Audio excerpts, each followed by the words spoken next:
Hi guys, I am here at the Colón. Back you can see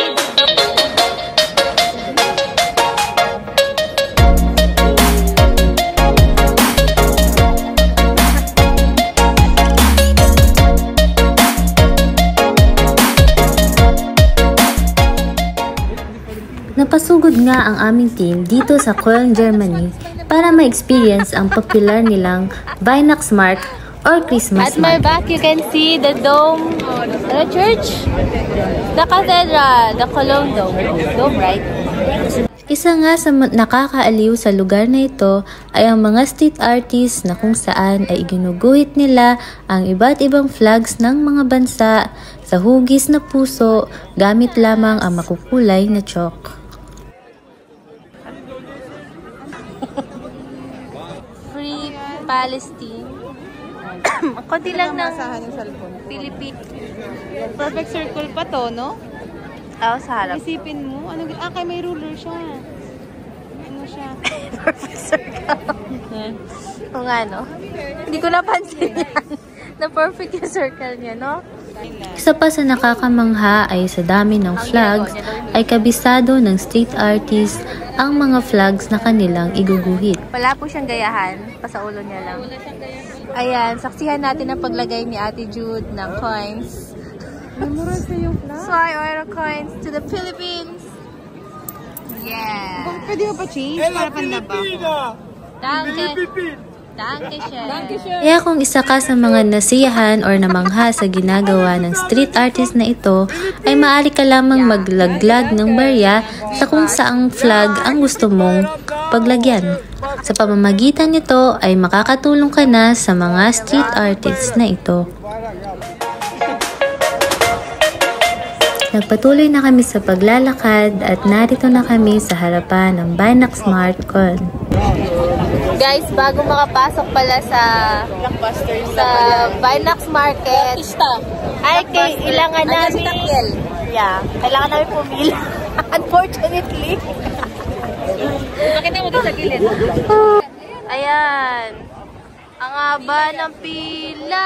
At sa mga oras na ito ay napakaraming ngang mga tao at nagmistulang usad pagong ang nangyari sa pagpasok sa loob.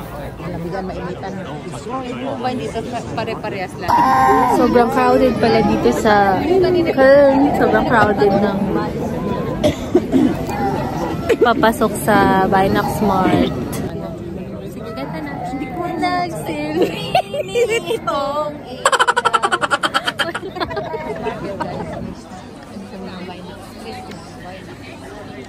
Das ist die Schmuck.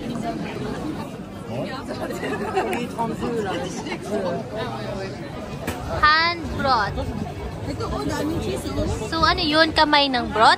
Kamay na brot? Handbrot, ibig sabihin bread made by hands. Ah! Handbrot. Hello. At wala nga sa oras ay napa-explain si Ate Jude. Cheese yan, cheese. Haba ng cheese niya. Ay, haba ng cheese. Nag-handbrot. May lamang cheese. Ito. Mushroom. Ito yung halal. Mushroom, cheese. Adapted product, guys. Kasi yung hand. Alam yung equal yung Oh, size. kuya, oh. Equal price. That's a skill. That's a skill. Upang mapuna ng aming kuryosidad, ay napagdesisyonan naming tikman at experience ang lasa ng kakaibang tinapay na ito. Ate Jude, videoan mo din ako Pahiga. Cheese and shinken.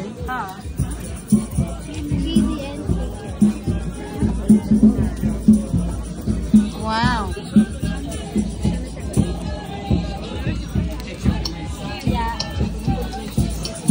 Ako din. Okay na? Sabay tayo kumain. Taste. I-edit mo na lang.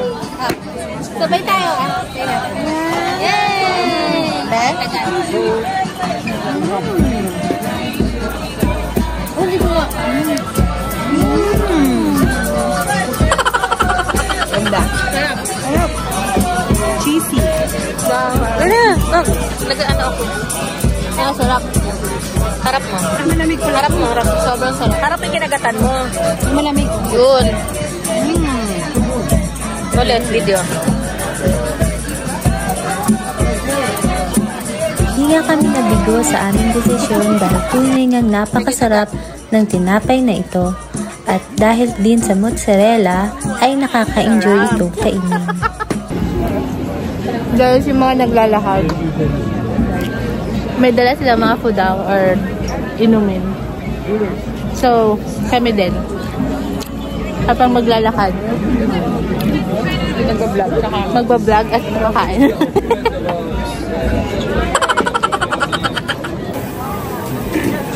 Sa Pilipinas, may soft drinks na sa gilid. Kaya nga. Dapat kulang yung ano nila, no? Dapat nag-ano sila sa soft drinks. Ay, si Kuya talaga. Nakakain. Habang naglalakad nga kami ay may nakita ang isang lalaki na may hawak na timba na ang laman ay mga hilaw na barbecue. Kaya sinundan namin ito at aming natuklasan ang barbecue stall na ito. Dito nga ay nag-offer sila ng iba't ibang klase ng karne kagaya ng baboy, manok at baka.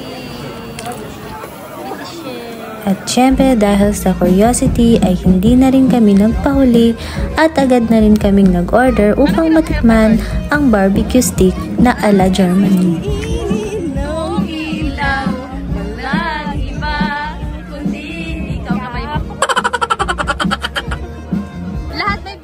Malasa nga ang karning ito, pero sa aking opinyon ay wala pa ring makakatalo sa barbecue ng Pilipinas. At sa hindi kalayuan ng stall na iyon ay merong isang banda na kung saan makikita ang mga choir na nagtutugtog ng Christmas song.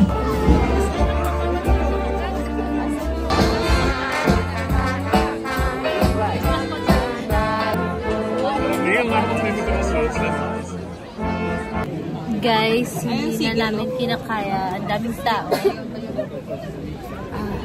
Dito kami sa may... Ang dami-dami ng tao, guys. Hindi na namin kinakaya mag-video. Dami ganda.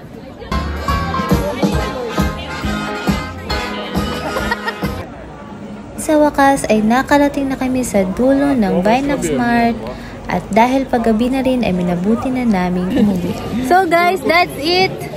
That's our journey here in the Binax Mart. Thank you for watching. Bye!